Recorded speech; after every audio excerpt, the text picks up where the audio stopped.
DCM ಡಿಕೆಶಿಗೆ shock ಕೊಟ್ಟ ಸಚಿವ ಸತೀಶ್ ಜಾರಕಿಹೊಳಿ. 2028ಕ್ಕೆ ನಾನೇ ಮುಖ್ಯಮಂತ್ರಿ ಎಂದ ಸತೀಶ್ ಜಾರಕಿಹೊಳಿ. ಪರೋಕ್ಷವಾಗಿ ಡಿಕೆಶಿಗೆ ಪರೋಕ್ಷವಾಗಿ ಸತೀಶ್ ಸವಾಲು.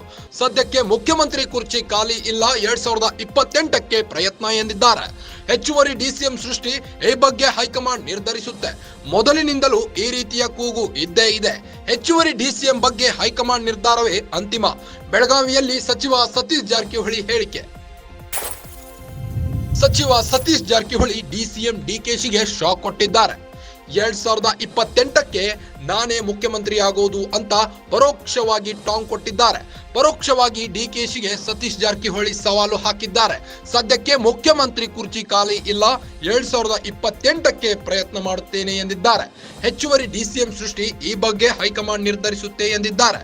ಮೊದಲಿನಿಂದಲೂ ಈ ರೀತಿಯ ಕೂಗು ಇದ್ದೇ ಇದೆ. ಹೆಚ್ಚುವರಿ ಡಿಸಿಎಂ ಬಗ್ಗೆ ಹೈಕಮಾಂಡ್ ನಿರ್ಧಾರವೇ ಅಂತಿಮ ಎಂದಿದ್ದಾರೆ. ಬೆಳಗಾವಿಯಲ್ಲಿ ಸತೀಶ್ ಜಾರಕಿಹೊಳಿ ಹೇಳಿಕೆ ನೀಡಿದ್ದಾರೆ.